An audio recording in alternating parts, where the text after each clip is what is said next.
I've dreamed of having a CNC table for a very long time now. Since day one of working on the barn, I had the spot picked out where a table would go, if that were to ever happen. I called a couple different companies about 10 years ago and got quotes on different machines. But I just decided it was out of my budget and not something I could do at that time. I've been saving for a while now, and I decided it was finally time to pull the trigger. Before I got the table though, I really wanted to get the space it was going set up right. I knew that if I put it off and got the table built, then the area would get put off even longer, and who knows when it would get to it. I'm putting it in the back of my barn here, and the area definitely needed a lot of work. After clearing everything out, I sadly decided it was time for the redneck scaffolding to come down. This thing had served me well over the years. Actually, no, it didn't. I think it was a piece of junk. It was a tippy mess. I was glad to take it down. Good riddance.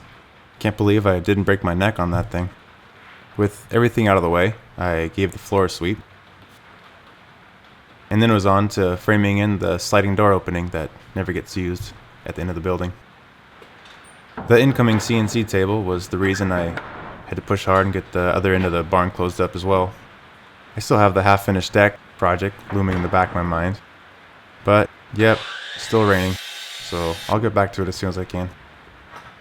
This door just flaps around in the wind, and it's not the most practical because you can't drive through it with the concrete foundation. And the table's going to be going right in front of it, so I just decided to frame it in, and then I'll put some tin siding on the outside of it after taking the door down.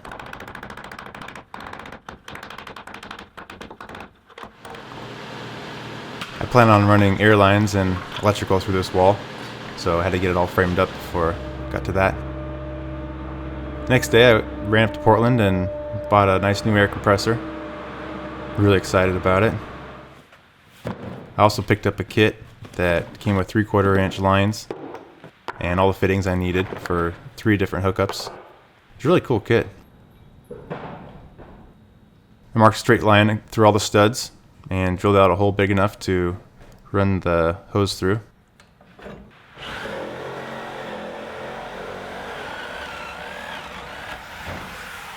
This hose is really stiff and kind of hard to work with. I tried to get Drake to sit on the end so I could roll it out, but he was having none of it. So instead I parked the skid steer fork on one end, letting me roll it out and get it somewhat straight before trying to feed it through the wall.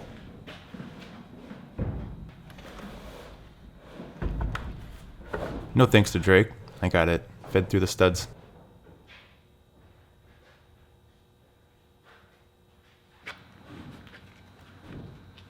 I also ran some electrical.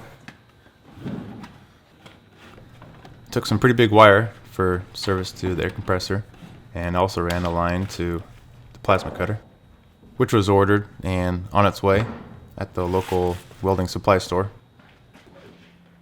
Eventually I plan on setting this air compressor outside the building after I build a little slab for it and a nice little covered enclosure. I think it'll be nice to get it out of the shop so I don't have to hear it running all the time. But for right now I'm just going to set it just inside the wall.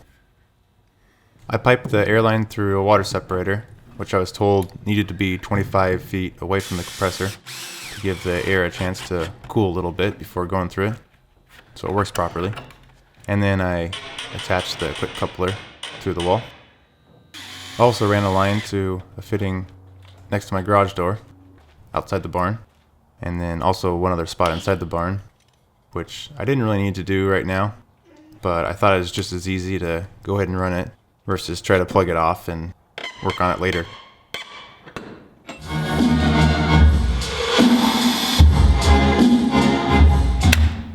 After making sure the power is dead in the lower half of the box, I got to work installing the new breakers.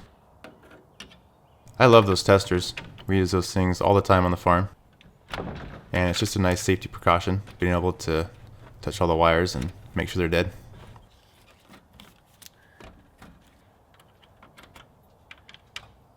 Both the plasma and the air compressor are 230 volt.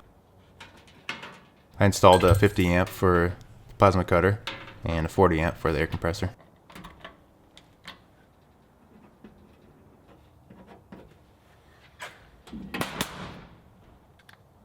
Okay, moment of truth.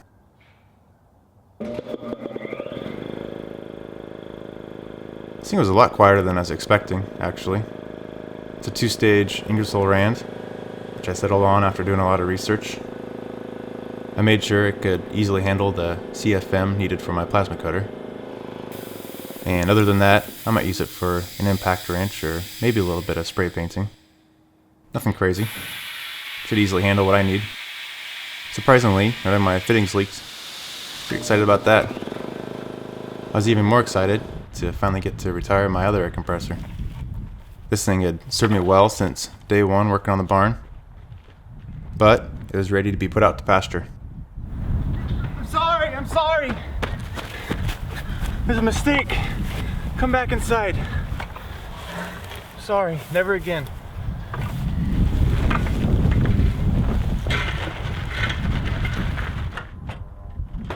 After I had finished putting up the board and bat on the other corner of my barn, things had been closed up for almost a week now, and I decided it was time to change that and punch a new hole in the side of the barn.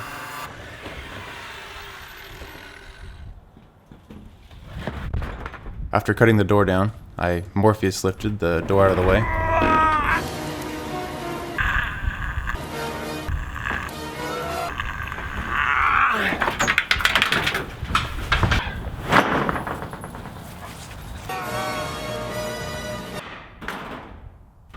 Next, I pulled the track down on top, just GD style. And then I started cutting some tin to patch everything back in. We got in comment on a previous video suggesting I use a circular saw with the blade turned around backwards to cut the tin. And I tried this here and it worked really well. It makes just about the most awful noise, I think, perceptible to the human ear, but cut nice and easy and was a lot cleaner than the angle grinder. Now that everything was closed up again, finally, I grabbed the farm's big air compressor, which we used to blow down combines in the summer, which I thought would work really well for blowing down any cobwebs and dust and God knows what else that's been up in the rafters for this barn's life. Might as well get this place as clean as possible to start off with. Yeah, I know I just installed a new air compressor that I could be using, but this one really puts out a lot of air and is great for stuff like this. It has a big V6 engine on it. It's just made for high flow. Good thing I swept up earlier. Might have should have waited to do that after this. Alright, next I'm gonna put up some more lights. I'm gonna put some tin on the inside of the walls and wrap up a couple of other little things. And then this space will be ready for my CNC plasma cutting table.